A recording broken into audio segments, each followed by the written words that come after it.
आं दिनै नोंथांमोननि नैबे चेनेलनि गेजेरजों आं फंनैसो बाथ्रा जोंनि बड'फ एक्स एनडीएफबी बायनिटे फरामनिफ्राय मेसेज हरनो नागिरदों आरो साफ्रोमबो जोंनि भिक्टिमाइज फेमिलिफोरनो आङो फंनैसो बुंनानै मेसेज हरनो नागिरदों। बेनो जाहैबाय जे फैगौ 21 अक्ट'बर 21 तारिखआव जोंनि बायनिटे फराम एक्स एनडीएफबीनि मोनसे फाउन्डेसन डे नैथि जोनोम सान बायनिटे फराम एक्स एनडीएफबीनि बे नैथि सान बा नैथि फाउन्डेसनखौहाय जोङो क'क्राझार डिस्ट्रिक्टनि सिङाव थानाय बड'फा अडिट'रियाम कालचारेल कमप्लेक्सआवनो जोङो गाजा गोमजायै बेवहाय जोङो मोनसे हाबाफारि लानो नागिरदों।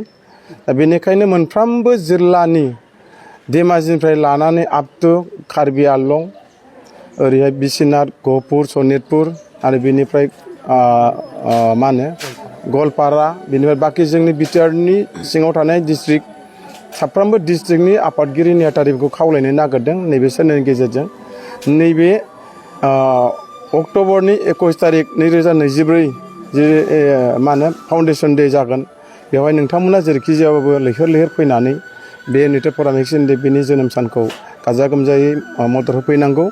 दा बेनिखायनो बे फाउन्डेसन डेआवहाय जोंनि साफ्रोमबो बड'फ एनडीएफबी लिडारफोरखौबो जों बेवहाय हांख्रायनाय जागोन। गासैबो फ्लेक्सननि जेसेबांनाखि लिडारफोर दङ सिगनेटरनिफ्राय लाजोबनानै जोङो बिथांमोनखौ जों सावरायनायनि गेजेरजों जोङो बिथांमोनखौ लेंहरजोबनाय जागोन।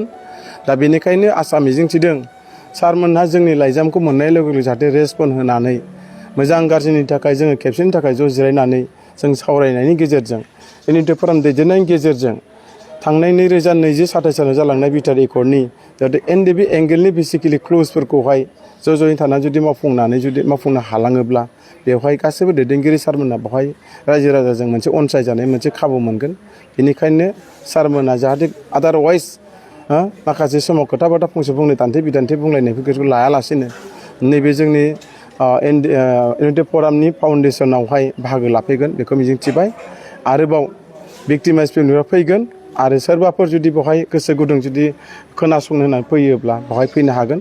आरो बेखौनो आं दिनैहाय फोरमायखानो नागिरदों बे बायनिटे फराम एक्स एनडीएफबीनि नैथि फाउन्डेसनावहाय खुनु प्रकारै जों पलिटिकेलनि दैदेनगिरिफोरखौ जों लानाय नङा रावनिबो पलिटिकेलनि थानाय मोननाय नङा। खिन्थु गबिन्द सारमोनहा नंगौ इउपिपिएलनि मा होनो पलिटिकेलनि मानसि जानो हागौ अब्लाबो जों सारमोनखौ बे समावहाय इउपिपिएलनि पलिटिकेलनि मानसि होनना जों सानना लानाय नङा। बिथांमोनखौ एक्स एनडीएफबी हिसाबै जों साननानै लानानै जोङो फेमिलि हिसाबै जों रायज्लायनो थाखाय जों बिथांमोनखौ लाफागोन। फेरेंगा सारानो जा सावरायग्रा सारानो जा जिरेन बर'आनो सारानो जा मा होनो सानजारां सारानो जा बेनिफ्राय मा होनो फैलावानो जा बेनिफ्राय जोंहा भुपेन एमएलए सारानो जा जों गासैबो ओरैहाय मा होनो रुजुमोनखौनो जा अलंबार मोनानो जा बेंगा मोनानो जा सारमोनखौ जों लानानै जोङो बे बायनिटे फराम एक्स एनडीएफबीनि फाउन्डेसनाव जोङो लेंहरनो थाखाय जों दिनै बायनिटे फराम एक्स एनडीएफबीनिफ्राय बेखौ रेडि जानानै दं। बेनिखायनो आं दिनै नोंथांमोननि चेनेलनि गेजेरजों खावलायहरबाय। बेनिखायनो नोंथांमोना बयबो 21 तारिखआव फैनानै बाहागो लाफैगोन क'क्राझार जिल्लानि सिङाव थानाय अडिट'रियाम मा होनो बड'फा कालचारेल कमप्लेक्सआव बे जानो थांगासिनो। आं बेखिनिखौनो नोंथांमोननि चेनेलनि गेजेरजों मेसेज हरनाय जाबाय। Thank you.